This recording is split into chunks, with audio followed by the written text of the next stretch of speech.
The ocean raged like never before. Giant new monsters rose from the waves, even bigger and scarier than the first. Their teeth were as long as swords, and their tails smashed houses with one swing.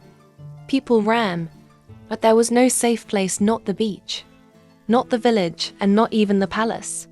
Mumba the witch sat on the broken throne, laughing as his shadow monsters cheered.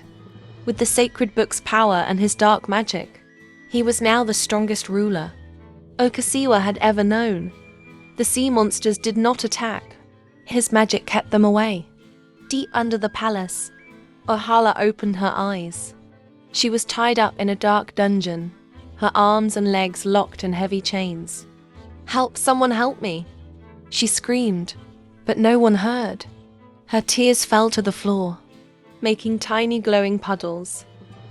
Then a voice whispered in the dark, "Daughter of the sea, break free." Ohala pulled with all her strength. The chains creaked, then snapped. Outside, Welwa the wise woman stood by the shore, watching the monsters drag people into the sea. Her face was pale with fear. King ran to her. "Wise one, what do we do?" Malwa turned to Queen Topilwa, her eyes sharp. "Secrets have poisoned this land. The truth must be told now, or we all die." The king was confused. "What truth?" Malwa pointed at the queen. "She stole a child years ago. That mother's pain has made the sea angry." The queen's face twisted. "Lies." But the sacred statue cracked, its stone tears turning to blood. The king stood frozen in shock at Malwa's words. But Queen Topilwa still refused to admit the truth. The wise woman raised her voice over the crashing waves. "We have only 2 ways to calm the sea. Now that Ohala is missing. First, the truth." She pointed at the queen. "She must confess what she did and ask for forgiveness. If not," Malwa turned to Imani, "then the one who betrayed us must give herself to the sea to stop the monsters." The crowd gasped. Imani's face went white. Everyone looked at each other in horror at these terrible choices. The king stood frozen, his crown crooked on his head. Queen Topilwa's perfect nails dug into her palms. "I won't confess to lies," she shrieked. Just then, boom! A monstrous wave smashed the shore, spraying everyone with icy water. The biggest sea creature yet rose from the foam, its jagged teeth dripping green slime. It roared, shaking the ground. Imani stumbled backward, tripping over her torn dress. I can't." Welwa grabbed her arm. "Then your mother must speak." She turned to the queen. "Look around. Your people are dying." The queen opened her mouth. "Stop." Everyone turned. Ohala stood at the palace gates, her hair wild, her arms glowing blue where the chains had been. The sea monster's angry roar became a whimper. It lowered its giant head and sniffed her. "Ohala," Mama Nia sobbed, but Mumba laughed from his throne. "Too late." He raised his hands. Shadow monsters leaped at Ohala.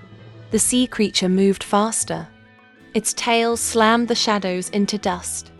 Then it curled around Ohala like a protective wall. Welwa fell to her knees. "The sea has chosen." Ohala. Lightning split the sky as the queen finally screamed. "She's my daughter. Imani is the fisherwoman's child. I switched them." The moment the words left her lips, the bleeding statue stopped crying. The sea monsters froze mid-attack and Mumba's burnt book pages burst into white flames. "Ohala." The king reached for her, but she was already walking toward the water, the first sea beast following like a puppy. "I must finish this," she said softly. Then louder, "Imani, come hold my hand." Ohala took Imani's trembling hand as they waded into the black waves. The sea monsters parted, forming a path to the churning whirlpool where the water glowed blue. "Forgive me," Imani whispered, salt water mixing with her tears. Ohala squeezed her hand. "The sea doesn't want your life. It wants the truth to wash clean.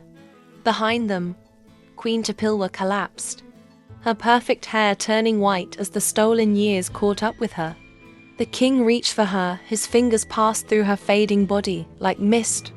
Mumba screamed as his shadow monsters turned on him, dragging him into the burning book. "No," he screamed. His voice melted and a fisherwoman emerged from the crowd, holding a tiny conch shell.